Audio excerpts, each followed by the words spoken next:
Bismillah textiles and readymades. ആ വലിയ ചുവന്ന അക്ഷരങ്ങൾക്ക് കീഴിലെ ഗ്ലാസ് ഡോർ തുറക്കുമ്പോൾ ബഷീറിന്റെ കൈകൾ വിറച്ചു. അകത്തേക്ക് കടന്നതും കാലപ്പഴക്കം ചെന്ന തുണികളുടെയും പൊടിയുടെയും മടുപ്പിക്കുന്ന ഗന്ധം അയാളെ പൊതിഞ്ഞു. ഉച്ചയ്ക്ക് 12 മണി കഴിഞ്ഞിരുന്നു. എന്നിട്ടും കടയ്ക്കുള്ളിൽ ലൈറ്റിടാത്തതുകൊണ്ട് പാതി ഇരുട്ടായിരുന്നു. ഫാനിന്റെ സ്വിച്ച് ഓൺ ചെയ്തപ്പോൾ അത് വല്ലാത്തൊരു മുരൾച്ചയോടെ കറങ്ങാൻ തുടങ്ങി. മുകളിൽ കെട്ടിയിരുന്ന പൊടിപടലങ്ങൾ താഴെ അടുക്കി വച്ചിരുന്ന ചുരിദാർ മെറ്റീരിയലുകൾക്ക് മുകളിലേക്ക് വീണു. ബഷീർ അത് കണ്ടില്ലെന്ന് നടിച്ചു. ഇന്നലെ രാത്രിയിലും സുഹറ ചോദിച്ചതാണ്, നിങ്ങൾ എന്തിനാ രാവിലെ അങ്ങോട്ട് പോകുന്നത്? അവിടെ ഇനി എന്തുണ്ടായിട്ടാ? എന്തിനാണെന്നോ? ബഷീർ സ്വയം ചോദിച്ചു. ഈ ഇടിഞ്ഞുപൊളിഞ്ഞ കടയുടെ ഷട്ടർ എല്ലാ ദിവസവും രാവിലെ 9 മണിക്ക് തുറക്കണം. ആളുകൾ കാണണം ബഷീറിന്റെ കട ഇപ്പോഴും തുറക്കുന്നുണ്ടെന്ന്. അതാണ് ഇസ്സത്ത്, അഭിമാനം. അയാൾ ക്യാഷ് കൗണ്ടറിന് പിന്നിലെ കസേരയിലേക്കിരുന്നു. മേശപ്പുറത്ത് ഒരാഴ്ചത്തെ പത്രങ്ങൾ കെട്ടിവച്ചിരിക്കുന്നു. അതിലൊന്നു നിവർത്തി അയാൾ വെറുതെ അക്ഷരങ്ങളിലൂടെ കണ്ണോടിച്ചു. ഒന്നും വായിക്കുന്നില്ല. അയാളുടെ ചെവികൾ പുറത്തെ വാഹനങ്ങളുടെ ശബ്ദത്തിനു വേണ്ടിയായിരുന്നു. ഓരോ വണ്ടി നിർത്തുന്ന ശബ്ദം കേൾക്കുമ്പോഴും അയാളുടെ ഹൃദയം ഒരു നിമിഷം നിന്നുപോകും. അവനായിരിക്കുമോ? ജമാൽ. ആ പേര് മനസ്സിൽ വരുമ്പോൾ തന്നെ തൊണ്ട വരളുന്നു. 3 വർഷം മുമ്പ് ഈ കട തുടങ്ങിയ ദിവസം ഒരു ഉത്സവമായിരുന്നു. പട്ടണത്തിലെ ഏറ്റവും മുന്തിയ ഹോട്ടലിൽ നിന്ന് വരുത്തിയ ബിരിയാണി, അത്തറിന്റെ മണം, മഹല്ല് കമ്മിറ്റി പ്രസിഡന്റ് റിബൺ മുറിക്കുമ്പോൾ പടക്കം പൊട്ടിച്ചത്. നാട്ടുകാരെല്ലാം പറഞ്ഞു, ബഷീർ ഷെയ്ഖ് ഒരു സംഭവമാണ്. ഗൾഫിലെ പണം എങ്ങനെ ഉപയോഗിക്കണമെന്ന് അവനെ കണ്ടു പഠിക്കണം. അന്ന് സുഹറയുടെയും മക്കളുടെയും മുഖത്ത് കണ്ട അഭിമാനം, അതായിരുന്നു ബഷീറിനെല്ലാം. ഗൾഫിലെ മണലാരണ്യത്തിൽ 45 ഡിഗ്രി ചൂടിൽ കൺസ്ട്രക്ഷൻ സൈറ്റിൽ ഹെൽമെറ്റിനുള്ളിൽ വിയർത്തു കുളിക്കുമ്പോൾ നാട്ടിലെ ബന്ധുക്കൾ ഫോൺ വിളിച്ച് അവരുടെ പുതിയ കാറുകളുടെയും വീടുകളുടെയും കഥ പറയുമ്പോൾ അപ്പോഴെല്ലാം ബഷീറിന്റെ ഉള്ളിൽ രൂപപ്പെട്ട വാശിയായിരുന്നു ഈ കട എനിക്കും കാണിച്ചു കൊടുക്കണം. അതൊരു തരം ഭ്രാന്തായിരുന്നു, ഇസ്സത്തിന്റെ ഭ്രാന്ത്. ആളുകളുടെ മുന്നിൽ ഷെയ്ക്ക് ചമഞ്ഞു നടന്നു. പലർക്കും പണം കടം കൊടുത്തു. ഹോട്ടലുകളിൽ സൽക്കാരങ്ങൾ നടത്തി. കടയിൽ സാധനം കുറയുമ്പോഴും വരുന്നവരോട് ഇതൊരു ബഹുരാഷ്ട്ര കമ്പനിയാക്കാൻ പോവുകയാണെന്ന് വീമ്പിളക്കി. ആദ്യത്തെ അടി കിട്ടിയത് നോട്ട് നിരോധനത്തിലാണ്. പിന്നെ പ്രളയം വന്നു. അതോടെ കച്ചവടം നിന്നു. പിടിച്ചു നിൽക്കാൻ വേണ്ടിയാണ് ജമാലിന്റെ അടുത്ത് പോയത്. ജമാൽ ചെറുപ്പത്തിൽ തന്റെ വീട്ടിൽ നിന്ന് റേഷനരി വാങ്ങിപ്പോയ കീറിയ നിക്കറിട്ട ജമാൽ ഇന്നവൻ നാട്ടിലെ ഏറ്റവും വലിയ പണമിടപാടുകാരനാണ്. എന്താ ഷേഖേ ഇങ്ങോട്ടൊക്കെ? അന്ന് ജമാൽ തന്റെ ഓഫീസിലെ കറങ്ങുന്ന കസേരയിലിരുന്ന് ചിരിച്ച ചിരി ബഷീറിന്റെ നെഞ്ചിൽ ഇപ്പോഴും തറഞ്ഞുകിടക്കുന്നു. 5 ലക്ഷം ഒരാഴ്ചത്തേക്ക്, ഡബിൾ ഇൻട്രസ്റ്റ്. ആ ഒരാഴ്ച പിന്നീട് മാസങ്ങളായി. 5 ലക്ഷം 10ആയി, 20ആയി. കടം വീട്ടാൻ വീണ്ടും കടം വാങ്ങി. ഡും ഡും ഡും. പെട്ടെന്നുള്ള ആ ഇടിമുഴക്കം കേട്ട് ബഷീർ ഞെട്ടിത്തെറിച്ചു. ആരോ കടയുടെ ഷട്ടറിൽ ആഞ്ഞടിക്കുന്നു. തുറക്കടാ പട്ടി! പുറത്തുനിന്ന് ആക്രോശം. ബഷീർ കസേരയിൽ നിന്നുയർന്ന് കാൽമുട്ടുകൾ മേച്ചക്കടിയിൽ കൂട്ടിയിടിച്ചു. തുറക്കാൻ. എവിടെടാ പന്ന ബഷീറെ? ബഷീർ ശ്വാസമടക്കി പിടിച്ചിരുന്നു. ഇത് ജമാലല്ല, ഇത് അബ്ബാസാജിയുടെ മകനാണ്. അവന് കൊടുക്കാനുള്ള ചെക്ക് ഇന്നലെ മടങ്ങിയിരുന്നു. ഇറങ്ങി വാടാ. അയാൾ വീണ്ടും ഷട്ടറിൽ ചവിട്ടി. ബഷീർ കൗണ്ടറിന് താഴേക്ക് ഊർന്നിരുന്നു. അയാളുടെ നെഞ്ച് ഭയങ്കരമായി ഇടിക്കുന്നുണ്ടായിരുന്നു. ഇസ്സത്ത്, എല്ലാം പോവുകയാണ്. പോലീസ് സ്റ്റേഷനിൽ പോയി പരാതി കൊടുക്കടാ, ആരോ പുറത്തുനിന്ന് വിളിച്ചു പറയുന്നുണ്ട്. ആളുകൾ കൂടുന്നു. പെട്ടെന്ന് എല്ലാ ബഹളവും നിന്നു. ഒരു നിമിഷത്തിന് നിശബ്ദത. ഷട്ടറിന് പുറത്ത് ശാന്തമായ, എന്നാൽ അയാൾ എഴുന്നേറ്റു. കടയുടെ പുറകുവശത്തെ ചെറിയ വാതിലിലൂടെ, അഴുകിയ ചവറ്റുകൂനകൾക്കിടയിലൂടെ അയാൾ പുറത്തേക്ക് നടന്നു. ഇനി ഈ കട തുറക്കില്ല. ഇസ്സത്തിന്റെ ഈ ശവപ്പെട്ടി അടഞ്ഞു. ഓടയുടെ അഴുക്കുചാലിലൂടെ ആളുകളുടെ കണ്ണിൽപ്പെടാതെ ബഷീർ സ്വന്തം വീടിനെ ലക്ഷ്യമാക്കി നടന്നു. അല്ല, അയാൾ ഓടുകയായിരുന്നു. ജമാൽ എത്തുന്നതിനു മുമ്പ് അയാൾക്ക് വീട്ടിലെത്തണമായിരുന്നു. അവിടെ ഒരു കയറുണ്ട്, എല്ലാ ഇസ്സത്തുകളും അവസാനിപ്പിക്കാൻ പാകത്തിലുള്ള ഒന്ന്. ചാറ്റൽ മഴ പെട്ടെന്നാണ് പേമാരിയായി മാറിയത്. വീടിന്റെ ഓടിട്ട മേൽക്കൂരയിൽ മഴത്തുള്ളികൾ പെരുമ്പറ കൊട്ടുന്നതുപോലെ ശബ്ദമുണ്ടാക്കി. അടുക്കളയിൽ പാത്രം കഴുകുകയായിരുന്ന സുഹറ ആ ശബ്ദത്തിൽ പുറത്തെ ബഹളങ്ങൾ കേട്ടില്ല. അവളുടെ ചിന്തകൾ ഉച്ചയ്ക്ക് വെച്ച കറിയിലായിരുന്നു. നാളെ രാവിലെ മക്കൾക്ക് സ്കൂളിൽ കൊണ്ടുപോകാൻ എന്തെങ്കിലും ഉണ്ടാക്കണമല്ലോ. അരി തീർന്നു. ബഷീർ ഗൾഫിലായിരുന്നപ്പോൾ അവർക്ക് ഈ ചിന്തകളില്ലായിരുന്നു. പണത്തിനു വേണ്ടിയുള്ള കാത്തിരിപ്പ്, ബഷീറിന്റെ വീട്ടുകാരുടെ കുത്തുവാക്കുകൾ. എങ്കിലും മാസത്തിലൊരിക്കൽ വരുന്ന മണിയോർഡർ ഒരാശ്വാസമായിരുന്നു. ബഷീർ നാട്ടിൽ വന്ന് ഈ ഇസ്സത്ത് നാടകം തുടങ്ങിയതിൽ പിന്നെയാണ് ജീവിതം താളം തെറ്റിയത്. പൊങ്ങച്ചങ്ങൾക്കിടയിൽ യഥാർത്ഥ ജീവിതം അവൾ മാത്രം കണ്ടു. കപടമായ ചിരി ചിരിച്ച് അതിഥികളെ സൽക്കരിക്കുമ്പോഴും അവൾക്കറിയാമായിരുന്നു അടുക്കളയിലെ പാത്രങ്ങൾ കാലിയാണെന്ന്. ഉമ്മാ, എന്താടി? മൂത്തമകൾ മുനയുടെ നിലവിളിയാണ് അവളെ ചിന്തകളിൽ നിന്നുണർത്തിയത്. അവിടെ വീട്ടിന്റെ മുൻവാതിൽ മലർക്കെ തുറന്നുകിടക്കുന്നു. വാതിൽക്കൽ ബഷീർ നിലത്ത് മുട്ടുകുത്തി നിൽക്കുന്നു. അയാളുടെ ഷർട്ട് മുഴുവൻ ചെളിയാണ്. ഉപ്പാ, ഇളയ മകൾ ഫാത്തിമ അയാളുടെ അടുത്തേക്ക് ഓടാൻ നോക്കി. നിൽക്കവിടെ! സുഹറ അലറി. അപ്പോഴാണ് അവൾ ആ കാഴ്ച കണ്ടത്. മുറ്റത്ത് മഴയത്ത് ജമാലും മറ്റു 2 ഗുണ്ടകളും നിൽക്കുന്നു. ഇവനോട് ഞാൻ ഓഫീസിൽ വരാൻ പറഞ്ഞതാ. ജമാൽ സിഗരറ്റിന് തീ കൊളുത്തി. പുക മഴയിലേക്ക് ഊതിപ്പറത്തി. കേട്ടില്ല. അതുകൊണ്ട് ഞാൻ ഇങ്ങോട്ട് വന്നു. ഇക്ക, സുഹറ ബഷീറിന്റെ അടുത്തേക്ക് നീങ്ങി. തൊട്ടുപോകരുതവനെ! ജമാലിന്റെ കൂടെ ഉണ്ടായിരുന്നവൻ അലറി. ജമാലെ, പ്ലീസ്, കുട്ടികളുണ്ട്. സുഹറ കൈകൂപ്പി. ജമാൽ അവളെ നോക്കി. ആ നോട്ടം അവരുടെ ശരീരത്തിലൂടെ തുളച്ചുകയറുന്നതുപോലെ തോന്നി. സുഹറയോ, നീ പണ്ടത്തേക്കാൾ സുന്ദരിയായിട്ടുണ്ടല്ലോ. അവൻ ചിരിച്ചു. ബഷീറേ, ഭാഗ്യവാനാടാ, നീ ഇത്രയും നല്ലൊരു ഭാര്യയെ കിട്ടിയല്ലോ. എനിക്ക് പണം മതി. നാളെ രാവിലെ 10 മണിക്ക് മുമ്പ് 5 ലക്ഷം എൻ്റെ ഓഫീസിലെത്തണം. ഇല്ലെങ്കിൽ... ജമാൽ ബഷീറിന്റെ അരികിലേക്ക് നടന്നു. ഇനി നീ ജീവിച്ചിരുന്നിട്ട് എന്തിനാടാ? അയാൾ ബഷീറിന്റെ ചെവിയിൽ ചോദിച്ചു. എന്നിട്ട് സർവ്വശക്തിയും എടുത്ത് അയാളുടെ നെഞ്ചിലേക്ക് ആഞ്ഞു ചവിട്ടി. ബഷീർ മലർന്നടിച്ചു വീണു. മുനയും ഫാത്തിമയും അലറിക്കരഞ്ഞു. നാളെ രാവിലെ, ഒന്നുകൂടി ഓർമ്മിപ്പിച്ചു. അവർ തിരിഞ്ഞു നടന്നു. സുഹറ ഓടിച്ചെന്ന് ബഷീറിനെ താങ്ങി എഴുന്നേൽപ്പിച്ചു. അയാളുടെ കണ്ണുകളിൽ ഭയമായിരുന്നില്ല, അപമാനമായിരുന്നു. മക്കളുടെ മുന്നിൽ, ഭാര്യയുടെ മുന്നിൽ. മിണ്ടരുത്! അവൾ അയാളെ താങ്ങി മുറിയിലേക്ക് കൊണ്ടുപോകുമ്പോൾ പറഞ്ഞു. ഒന്നും പറയരുത്. അവർ കുട്ടികളെ സമാധാനിപ്പിച്ചു. ഭക്ഷണം കൊടുത്തു, ഉറക്കി. രാത്രി ഏറെ വൈകി. മഴയുടെ ശബ്ദം കുറഞ്ഞിരുന്നില്ല. ബഷീർ മുറിയിലെ കട്ടിലിൽ സീലിംഗിലേക്ക് നോക്കി നിശ്ചലനായി കിടക്കുകയായിരുന്നു. സുഹറ അയാളുടെ അരികിലിരുന്നു. നാളെ എന്തു ചെയ്യും? ബഷീർ ഒന്നും മിണ്ടിയില്ല. നിങ്ങളോടാണ് ഞാൻ ചോദിക്കുന്നത്. അവൾക്ക് ദേഷ്യം വരുന്നുണ്ടായിരുന്നു. നിങ്ങളുടെ ഇസ്സത്ത് കാരണം എന്റെ മക്കൾ നാളെ പട്ടിണി കിടക്കേണ്ടി വരും. ബഷീർ സാവധാനം എഴുന്നേറ്റു. അവൻ സുഹറയുടെ കണ്ണുകളിലേക്ക് നോക്കി. ആ കണ്ണുകളിൽ ഭ്രാന്തിയുടെ ഒരു തിളക്കം അവൾ കണ്ടു. നീ പേടിക്കണ്ട സുഹറ, ബഷീർ പറഞ്ഞു. ഞാനെല്ലാം ശരിയാക്കാം. അയാൾ മുറിയിൽ നിന്നിറങ്ങി അടുക്കളയുടെ അപ്പുറത്തുള്ള സ്റ്റോർ റൂമിലേക്ക് നടക്കുന്നത് സുഹറ കണ്ടു. എല്ലാം ശരിയാക്കാം. ആ വാക്കവളെ ഭയപ്പെടുത്തി. അവൾ കുറക്കം വന്നില്ല. മഴയുടെ തണുപ്പ് അസ്ഥികളിലേക്ക് തുളച്ചു കയറുന്നുണ്ടായിരുന്നു. പുലർച്ചെ എപ്പോഴോ അവൾ മയങ്ങിപ്പോയി. പെട്ടെന്നൊരു ഞെട്ടലോടെയാണ് ഉണർന്നത്. എന്തോ ഒരു അസ്വസ്ഥത. ബഷീർ അരികിലില്ല. ഇക്ക! അവൾ വിളിച്ചു. മറുപടിയില്ല. സുഹറ സ്റ്റോർ റൂമിനെ ലക്ഷ്യമാക്കി ഓടി. വാതിൽ പാതി തുറന്നു കിടക്കുന്നു. അകത്ത് ഒരു ചെറിയ സ്റ്റൂളിനു മുകളിൽ കഴുത്തിൽ കയറു കുരുക്കി ഉത്തരത്തിൽ തൂങ്ങിയാടുന്ന ബഷീറിന്റെ ശരീരം. ഇക്ക! അവളുടെ അലർച്ച ആ വീടിന്റെ ചുമരുകളിൽ തട്ടി നിന്നു. അവൾ ഓടിച്ചെന്ന് അയാളുടെ കാലുകളിൽ പിടിച്ചുയർത്തി. സ്റ്റൂൾ തട്ടിമറിച്ചിട്ടു. ആ ഭാരം താങ്ങാനാവാതെ അവളും അയാളും നിലത്തേക്ക് വീണു. അവൾ വെപ്രാളത്തിൽ കഴുത്തിലെ കുരുക്കഴിച്ചു.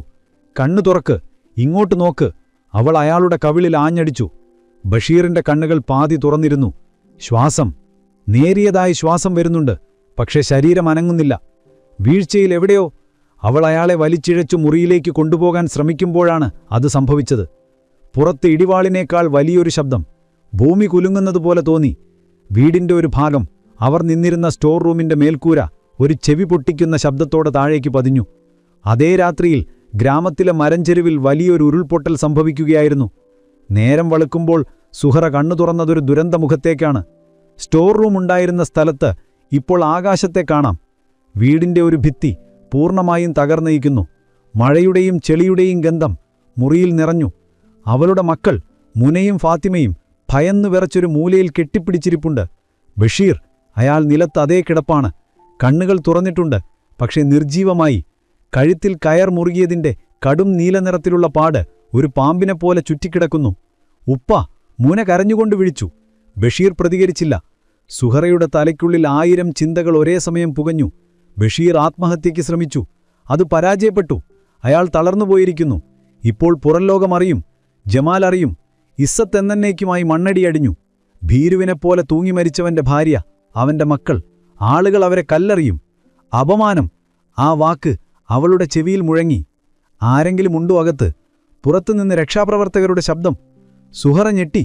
അവൾ ബഷീറിനെ നോക്കി, തകർന്ന മേൽക്കൂരയെ നോക്കി, പിന്നെ ബഷീറിന്റെ കഴുത്തിലെ ആ പാടിലേക്കും. ഉണ്ട്, ഞങ്ങളിവിടെ ഉണ്ട്, അവൾ അലറി.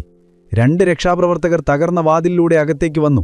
അവർ കണ്ട കാഴ്ച തകർന്നു വീണ ആശുപത്രിയിലെ ജനറൽ വാർഡിൽ മരുന്നിന്റെ രൂക്ഷഗന്ധത്തിൽ സുഹറ മാത്രം ആ നുണയുടെ ഭാരം പേറി നിന്നു.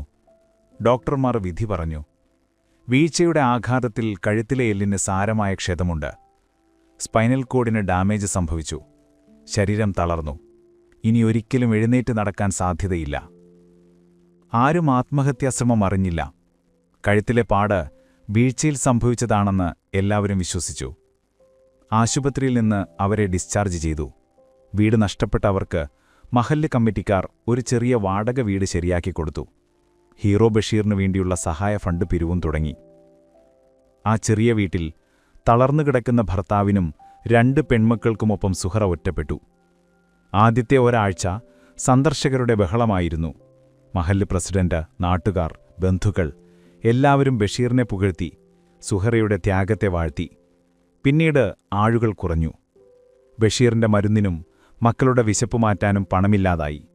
സഹായമായി കിട്ടിയ പണം തീർന്നിരുന്നു. അപ്പോഴാണ് ആരും പ്രതീക്ഷിക്കാത്ത ആ സന്ദർശകൻ വന്നത്. ഒരു രാത്രി, മഴ പെയ്തൊഴിഞ്ഞൊരു രാത്രിയിൽ ആ വീടിന്റെ വാതിൽക്കൽ ജമാൽ വന്നു നിന്നു. അവന്റെ കയ്യിൽ മരുന്നുകളുടെ ഒരു വലിയ കവറുണ്ടായിരുന്നു. ഹീറോയെ കാണാൻ വന്നതാ. അവൻ ചിരിച്ചുകൊണ്ട് അകത്തേക്ക് കടന്നു. ജമാലിന്റെ ആ ചിരി സുഹറയുടെ നെഞ്ചിലാണ് തറച്ചത്. ഹീറോ എന്ന വാക്ക് അവൻ ഊന്നിപ്പറഞ്ഞപ്പോൾ അതിലുണ്ടായിരുന്ന പുച്ഛം അവൾ തിരിച്ചറിഞ്ഞു. കുട്ടികൾ ഉറങ്ങിയോ സുഹറ? ജമാൽ ഹീറോയെ നോക്കിക്കൊണ്ട് ചോദിച്ചു.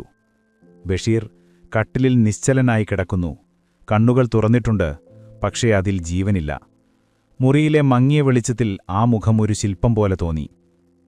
മരുന്ന് വാങ്ങാൻ കാശില്ലെന്ന് കേട്ടു. ജമാൽ കവർ അവളുടെ നേരെ നീട്ടി. സുഹറ അത് വാങ്ങിയില്ല. വാങ്ങിക്കോ, ഹീറോയ്ക്ക് മരുന്ന് വേണ്ടേ? നാളെ പത്രക്കാർ വന്നാൽ കൊടുക്കാൻ ഫോട്ടോ വേണ്ടേ? അവൻ കവർ മേശപ്പുറത്ത് വെച്ചു. എന്നിട്ട് ബഷീറിന്റെ കട്ടിലിനരികിലുള്ള കസേരയിലേക്കിരുന്നു. കൊള്ളാലോ ബഷീറേ, നിന്റെ ഹീറോയിസം. ജമാൽ ബഷീറിന്റെ കാലിലൊന്ന് തട്ടി. നല്ല മുറുക്കമായിരുന്നു. കുറച്ചുകൂടി നേരം ആരെങ്കിലും കാണാതിരുന്നെങ്കിൽ നീ ശരിക്കും ഒരു ഹീറോ ആയനെ. സുഹ്റയുടെ ശരീരം മരവിച്ചു. അവനെല്ലാം കണ്ടിരിക്കുന്നു. നിനക്കെന്താ വേണ്ടത്? അവളുടെ ശബ്ദം നേർത്തിരുന്നു. ജമാൽ ചിരിച്ചു. എഴുന്നേറ്റ് അവളുടെ അടുത്തേക്ക് വന്നു. എനിക്കെന്റെ പണം തിരികെ വേണം, പലിശ സഹിതം. നീ കെട്ടിപ്പൊക്കിയ ഈ ഹീറോ നാടകത്തിന് പകരമായിട്ടല്ല, അത് നീയായിട്ട് തരും. അവൻ അവളുടെ തോളിൽ കൈവയ്ക്കാനാഞ്ഞു. സുഹറ വെട്ടിമാറി. എന്റെ കയ്യിലൊന്നുമില്ല, ആകെ ഉണ്ടായിരുന്ന വീടും പോയി. നീയുണ്ടല്ലോ, നീയും നിന്റെ ഈ ഹീറോ ഭർത്താവിന്റെ ഇസ്സത്തും, അതു മതി എനിക്ക്.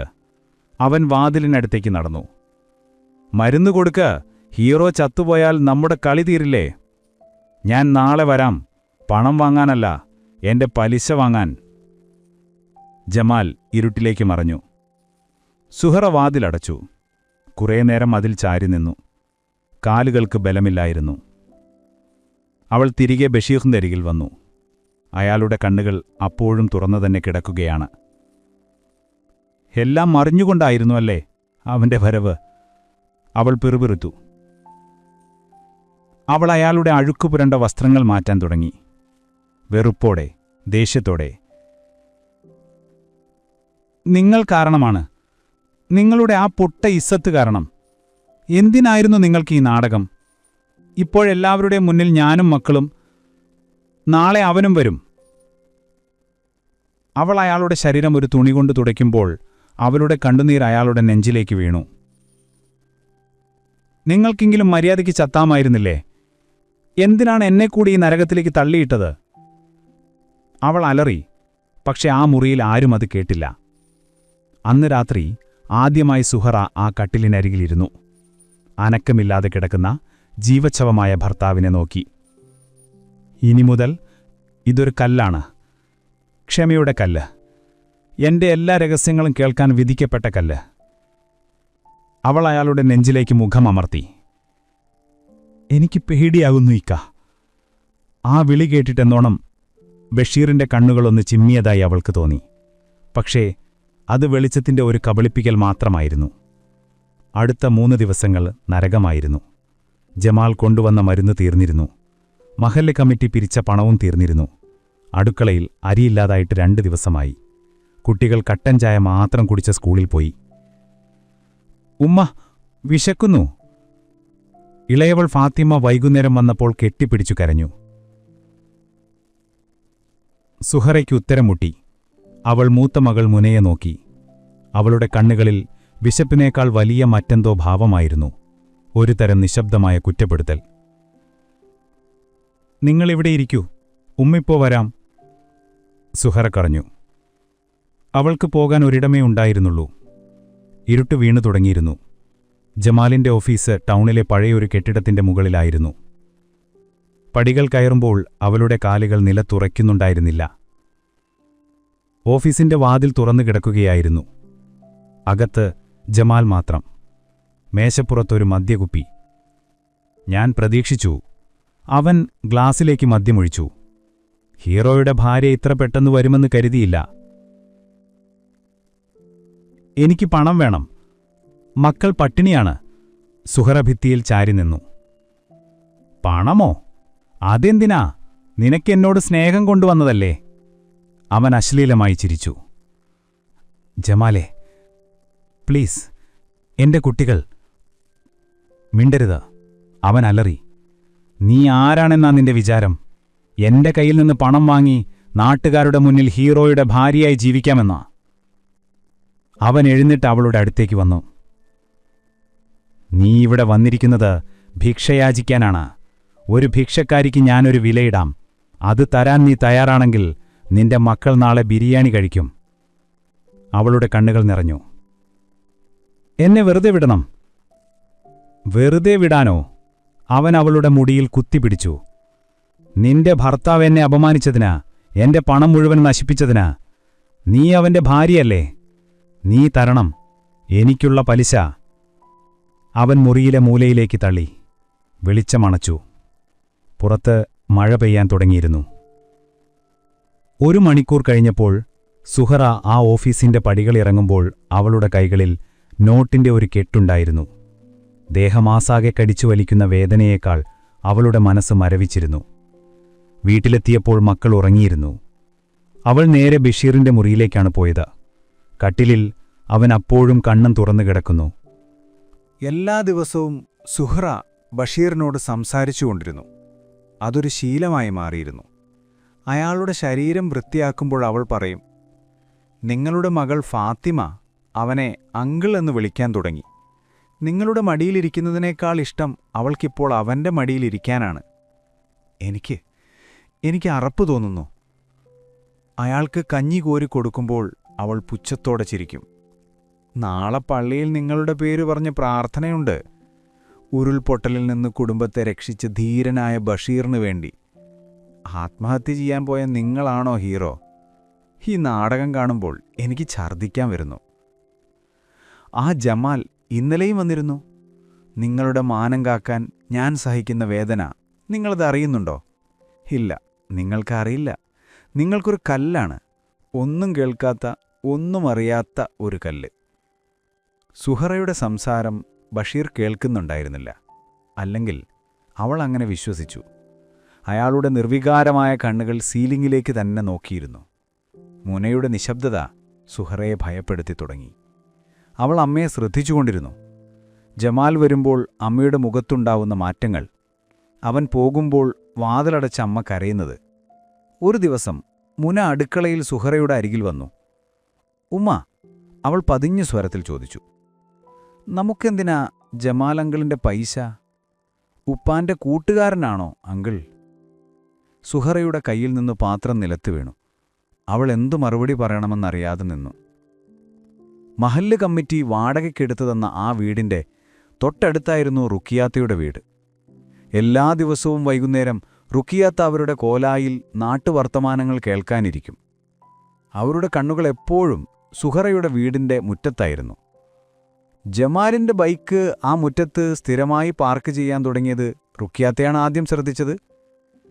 ബഷീറിനെ കാണാൻ അവന്റെ കൂട്ടുകാർ ഇപ്പോഴും വരുന്നുണ്ടല്ലോ, ഭാഗ്യമുള്ള പെണ്ണ സുഹറ, അവർ അപ്പുറത്തെ വീട്ടിലെ ഖദീജയോട് പറഞ്ഞു.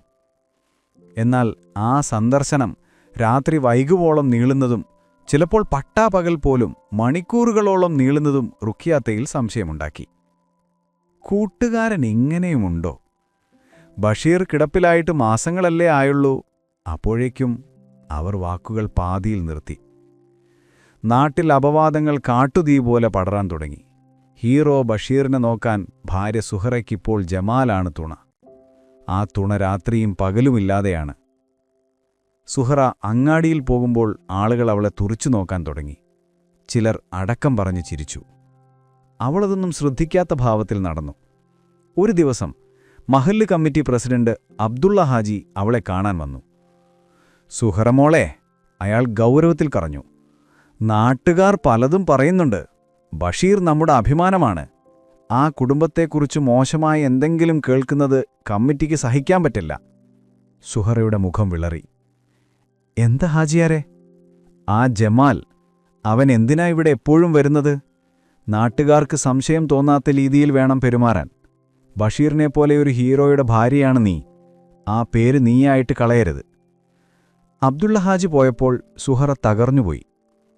ഹീറോയുടെ ഭാര്യ, ആ വാക്കൊരു ചങ്ങല പോലെ അവളെ വരിഞ്ഞു മുറുക്കി. അന്നു രാത്രി അവൾ ബഷീറിനോട് അലറി, കേട്ടോ നിങ്ങളുടെ ഹീറോ പട്ടം കാരണം എനിക്ക് പുറത്തിറങ്ങി നടക്കാൻ പറ്റാതായ ഹതി. നാട്ടുകാർ എന്നെ വേശിയെന്ന് വിളിക്കാൻ തുടങ്ങിയിരിക്കുന്നതും ഉമ്മ അവനോട് പതിയെ സംസാരിക്കുന്നതും. അവരുടെ 12 വയസ്സുള്ള മനസ്സിന് അത് താങ്ങാവുന്നതിലും അപ്പുറമായിരുന്നു. അവരുടെ ഉള്ളിൽ ഉമ്മയോട് വെറുപ്പും ദേഷ്യവും നിറഞ്ഞു. ഉപ്പ കിടപ്പിലായപ്പോൾ ഉമ്മ വേറെ ഒരാളെ സ്നേഹിക്കുന്നു. ഒരു ഞായറാഴ്ച ജമാൽ പോയ ശേഷം സുഹറ അടുക്കളയിൽ പാത്രം കഴുകുകയായിരുന്നു. മൂന അവളുടെ പിന്നിൽ വന്നു നിന്നു. ഉമ്മ. സുഹറ തിരിഞ്ഞു നോക്കി. എന്തിനാ അങ്ക് രാത്രി മാത്രം വരുന്നത്? സുഹറയുടെ കയ്യിലിരുന്ന ഗ്ലാസ് നിലത്തു വീണ് ചിതറി. മോളെ, അത് എനിക്കെല്ലാം മനസ്സിലാകുന്നുണ്ടുമ്മ. മുനയുടെ ശബ്ദമിടറി. ഉപ്പയെ നോക്കാനല്ലല്ലോ അങ്കിൾ വരുന്നത്. ഉപ്പയെ ചതിക്കുകയല്ലേ ഉമ്മ? നിങ്ങൾ മരിക്കണം. നിങ്ങൾ മരിച്ചാലേ എനിക്ക് ജീവിക്കാൻ പറ്റൂ. അല്ലെങ്കിൽ നിങ്ങളുടെ കൂടെ ഞാനും മരിക്കാം. അവൾ അലറിക്കറിഞ്ഞുകൊണ്ട് അവന്റെ നെഞ്ചിലേക്ക് വീണു. നിങ്ങൾക്കെന്നെ കേൾക്കാമോ? ഈ നരകത്തിൽ നിന്ന് എന്നെ രക്ഷിക്കൂ. ആദ്യമായി അവൾ അവനോട് അപേക്ഷിക്കുകയായിരുന്നു, മരിക്കാൻ വേണ്ടി. മുനയുടെ ചോദ്യം സുഹറയെ മാറ്റിമറിച്ചു. അവൾ ജമാലിനോട് അകലം പാലിക്കാൻ തുടങ്ങി. പക്ഷെ അപവാദങ്ങൾ അതിന്റെ ഉച്ചസ്ഥായിയിലെത്തിയിരുന്നു. ആളുകൾ അവളെ കാണുമ്പോൾ മുഖം തിരിച്ചു. മക്കളെ സ്കൂളിൽ മറ്റു കുട്ടികൾ കളിയാക്കാൻ തുടങ്ങി. നിന്റെ ഉമ്മയ്ക്ക് പുതിയ ഉപ്പയായോ? ജമാൽ ഇത് ശ്രദ്ധിച്ചിരുന്നു. അവന് ദേഷ്യം വന്നു. അവൾ അവനെ ഒഴിവാക്കാൻ ശ്രമിക്കുന്നത് അവന് സഹിക്കാൻ പറ്റിയില്ല. ഒരു രാത്രി അവൻ പതിവില്ലാതെ മദ്യപിച്ചാണ് വന്നത്. നീ എന്താ എന്നെ കാണുമ്പോൾ ഓടിമറയുന്നത്? അവൻ അവളുടെ കൈകളിൽ കടന്നു പിടിച്ചു. എന്നെ വിട്, എന്റെ മകൾ കണ്ടാൽ. അവൾ കണ്ടോട്ടെ, എല്ലാവരും കണ്ടോട്ടെ, അവൻ അലറി. എന്താ നിന്റെ വിചാരം? ഈ ശവത്തെയും കാത്ത് നീ ഇവിടെ ഇരുന്നാൽ നാട്ടുകാർ നിന്നെ മാലയിട്ട് പൂജിക്കുമെന്നോ? അവൻ അവളെ ബലമായി മുറിയിലേക്ക് വലിച്ചു. ഈ നാടകം നിർത്ത് സുഹ്റ. അവന്റെ ശബ്ദം അല്പം മയപ്പെട്ടു. എനിക്ക് മടുത്തു. നിനക്കും മടുത്തില്ലേ? അവൻ അവളുടെ അരികിലിരുന്നു. ഈ ശവത്തെയും കാത്ത് നീ ഇവിടെ ഇരിക്കണ്ട. എന്റെ കൂടെ വാ. നിന്നെയും നിന്റെ മക്കളെയും ഞാൻ നോക്കിക്കോളാം, പൊന്നുപോലെ. സുഹ്റ ഞെട്ടിത്തരിച്ചു. അവൾ അവനെ തുറിച്ചു നോക്കി. വെറും ഉപഭോഗവസ്തുവായി പലിശയ്ക്ക് പകരമായി കണ്ടിരുന്ന ജമാൽ അവളെ സ്നേഹിക്കുന്നുവെന്നോ? നിങ്ങളുടെ ഭാര്യയും മക്കളുമില്ലേ? അവൾ ചോദിച്ചു. അതൊന്നും നീ അറിയണ്ട. നീ വരുന്നുണ്ടോ? സുഹ്റ ആദ്യമായി ജമാലിനോട് ദേഷ്യപ്പെടാതെ സംസാരിച്ചു. അവളുടെ കണ്ണുകളിൽ കണ്ണുനീർ നിറഞ്ഞു. എന്നെ നശിപ്പിച്ചവനാണ് നീ. എന്റെ ജീവിതം തകർത്തവനാണ്. എന്നിട്ടും എന്നെ മനസ്സിലാക്കുന്ന ഒരേ ഒരാളും നീയാണ്. അതെ, കാരണം എനിക്കറിയാം നീ ആരാണെന്ന്. നിന്റെ ഉള്ളിലെത്തി എനിക്കറിയാം. അല്ലാതെ നാട്ടുകാർ പറയുന്ന ഈ ഹീറോ നാടകത്തിനല്ല ഞാൻ വില തരുന്നത്. അവൻ അവളുടെ നെറ്റിയിൽ ഉമ്മ വെച്ചു. ആലോചിക്ക്, നാളെ ഞാൻ വരാം ഒരുത്തരത്തിനു വേണ്ടി. അവൻ പോയി. സുഹ്റ ആ മുറിയിൽ തനിച്ചായി.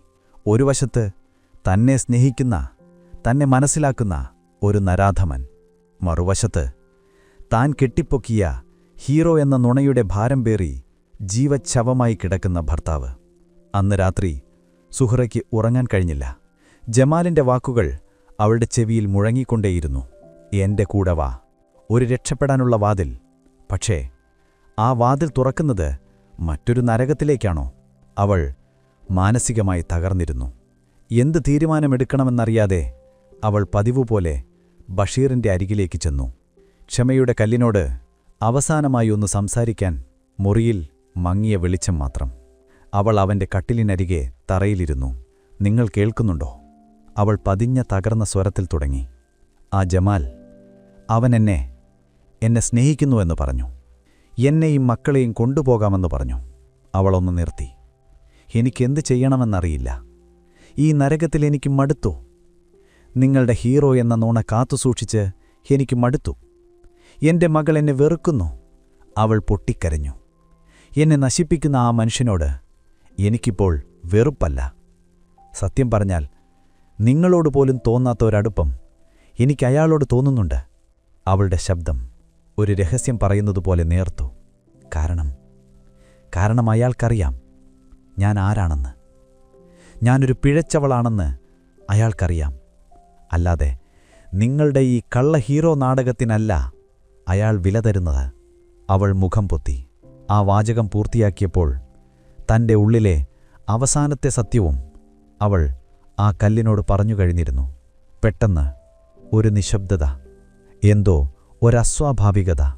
അവൾ സാവധാനം തലയുയർത്തി. അവൾ കണ്ടു, വർഷങ്ങളായി നിർവികാരമായി സീലിംഗിലേക്ക് നോക്കിക്കിടന്നിരുന്ന ആ കണ്ണുകൾ. അവ സാവധാനം ചലിക്കുന്നു. അവ അവളെ നേരെ തിരിയുന്നു. നിർജീവമായി കിടന്നിരുന്ന ബഷീറിന്റെ കണ്ണുകൾ തുറക്കുന്നു. ആ കണ്ണുകളിൽ അവിശ്വസനീയമായ കത്തുന്ന പക. അയാളെല്ലാം കേൾക്കുന്നുണ്ടായിരുന്നു. ഓരോ വാക്കും, ഓരോ ദിവസവും. ക്ഷമയുടെ കല്ല്, അത് ജീവനുള്ളതായിരുന്നു. സുഹ്റ ഭയന്ന് നിലവിളിക്കാൻ ശ്രമിച്ചു. പക്ഷെ അവളുടെ തൊണ്ടയിൽ നിന്ന് ശബ്ദം പുറത്തു വന്നില്ല. ശരീരം തളർന്നുപോയിരുന്നു. നിങ്ങൾ ബഷീറിന്റെ മുഖത്തെ പേശികൾ വലിഞ്ഞുമുറുകി.